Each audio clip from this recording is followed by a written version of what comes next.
चंद्रशेखर आजाद की बंदूक बमतुल बुखारा के बारे में तो हम सभी जानते हैं, पर क्या आपको पता है कि बचपन में वो बहुत ही अच्छे धनुष चालक भी थे। वो धनुष बाण चलाने में भी बहुत एक्सपर्ट थे। और ये उस टाइम की वर्ल्ड की most powerful semi automatic gun थी, जो हैंड गन थी। उनके पास कपड़े नहीं थे, जाड़े में पहनने के लिए गर्म कपड़े नहीं थे। उन्होंने पहले, उनके पास पैसों की कमी नहीं थी, पैसे आए, लेकिन उन्होंने कहा नहीं, मैं जाड़े का कपड़ा अपने लिए नहीं लूंगा, पहले देश के लिए सोचूंगा, जाड़े का कपड़ा आता रहेगा। रुद्रा इवेंट्स एंड प्रोडक्शन आपके लिए लेके आ रहा है एक ऐसी सीरीज जिसमें हम बात करने जा रहे हैं देश के कुछ ऐसे सपूतों, ऐसे देशभक्तों के बारे में जिनके बारे में शायद हमें और ज़्यादा बताया जाना चाहिए था, और ज़्यादा पढ़ाया जाना चाहिए था, या शायद हमें इनके बारे में और ज़्यादा जानने की ज़रूरत है। बात कर रहे हैं 14 साल के चंद्रशेखर तिवारी की, जिसने मात्र इतनी छोटी सी उम्र में गांधी जी से प्रेरित होकर उनके साथ असहयोग आंदोलन में भाग लिया, और उसके बाद जब वो पकड़े गए तो उन्होंने 15 कोड़ों की सजा भी खाई। बताते हैं कि चंद्रशेखर तिवारी का नाम चंद्रशेखर आजाद कैसे पड़ा। जब उनको मजिस्ट्रेट के सामने ले जाया गया तो मजिस्ट्रेट ने उनसे सबसे पहला एक क्वेश्चन पूछा कि आपका नाम क्या है, तो उन्होंने बहुत ही गंभीरता से बताया आजाद। फिर जब उनसे दूसरा क्वेश्चन पूछा गया कि आपके पिता का क्या नाम है, तो उन्होंने बताया स्वतंत्रता।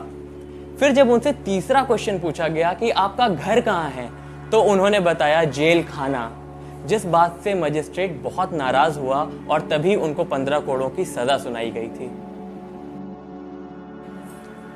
चौरी चौरा कांड के बाद गांधी जी ने जब अपना असहयोग आंदोलन वापस लिया तो कहीं ना कहीं चंद्रशेखर आजाद को ये रियलाइज हो गया था कि ये बात अहिंसा से नहीं बनने वाली।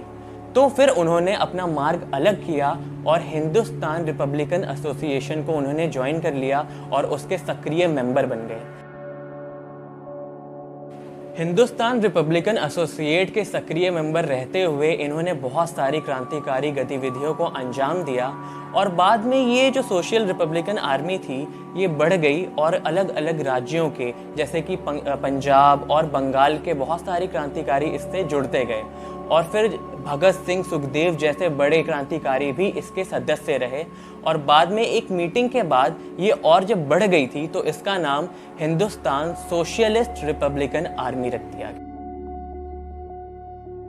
साइमन कमीशन के विरोध में क्रांतिकारियों को काफी गंभीर रूप से चोटें आई थीं, जिनमें से एक नाम था लाला लाजपत राय।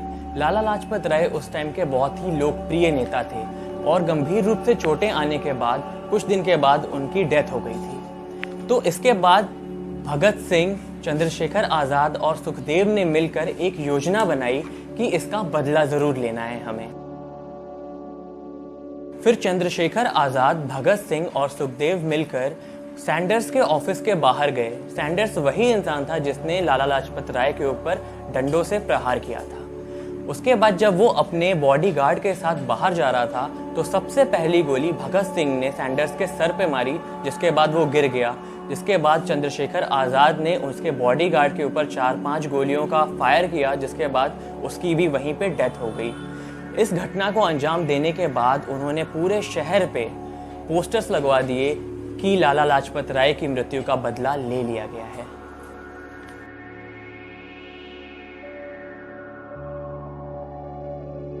हमारे देश को हमेशा से गद्दारों ने मारा है। हम बात कर रहे हैं 27 फरवरी 1931 की, जब चंद्रशेखर आजाद अपने दोस्त सुखदेव के साथ अल्फ्रेड पार्क में बैठे हुए थे। तो फिर मुखबिरों की जानकारी देने के बाद अंग्रेजों ने उन पर हमला कर दिया, जिसके बाद उन्होंने सुखदेव को सुरक्षित बाहर निकाल दिया। उसके बाद अपनी बंदूक की आखिरी गोली तक वो अंग्रेजों से लड़ते रहे। उसके बाद जब आखिरी गोली बची तो जो उनका मंत्र था कि वो आज़ाद थे, आज़ाद ही रहे, उन्होंने आखिरी गोली अपने आप को मार ली और वो हमेशा के लिए आज़ाद हो गए। 15 अगस्त के बारे में तो हम सभी जानते हैं और इसको देश में बहुत अच्छे तरीके से मनाया भी जाता है, मगर आज हम बात करने जा रहे हैं 9 अगस्त 1925 के बारे में। रात के लगभग 2:45 बजे शाहजहांपुर से लखनऊ को जाती हुई पैसेंजर ट्रेन, जिसको लगभग 10 क्रांतिकारियों ने काकोरी पर रोक लिया था, तब से इस घटना को काकोरी कांड के नाम से जाना जाता है। अब ये जो 10 क्रांतिकारी थे ये HRA के मेंबर थे। HRA यानी कि हिंदुस्तान रिपब्लिकन एसोसिएशन, जिसको लीड कर रहे थे राम प्रसाद बिस्मिल। अब इनका जो मोटो था वो था कि राजकीय खजाने को लूटना, ताकि HRA को और ज़्यादा पावर मिल सके, ये और ज़्यादा वेपन खरीद सकें और भी ज़्यादा स्ट्रांग हो सकें। इस घटना के बाद बहुत सारे क्रांतिकारियों को फांसी की सज़ा भी सुनाई गई, पर ये क्रांतिकारी गतिविधियाँ रुकी नहीं, इनको और बल मिला और ये और आगे चलती गई।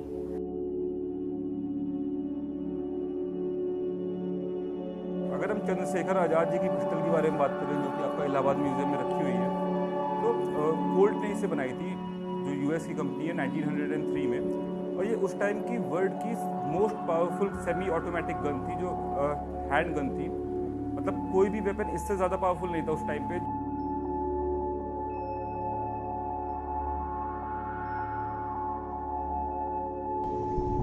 If you ask for the real son of Mother India, I will only suggest Chandrasekhar.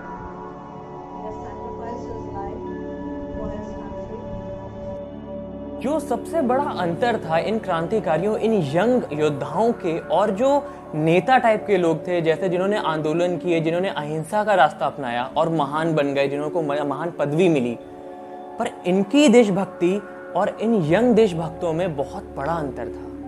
इन देशभक्तों को किसी भी नाम, फेम, किसी भी चीज़ से कोई मतलब नहीं था। इन्हें हर हाल में देश की आज़ादी चाहिए थी, जिसके लिए इन्होंने अपना सर्वस्त्र न्यौछावर कर दिया देश के लिए। किसी ने गोली खाई, कोई फांसी पर चढ़ गया। तो इनकी देशभक्ति और इन नेताओं की देशभक्ति में बहुत बड़ा अंतर था। और कहीं ना कहीं आज जो हम इन देश के योद्धाओं को कम आंकते हैं, मैं किसी का नाम नहीं लेना चाहूँगा, पर जैसे कि जिन्होंने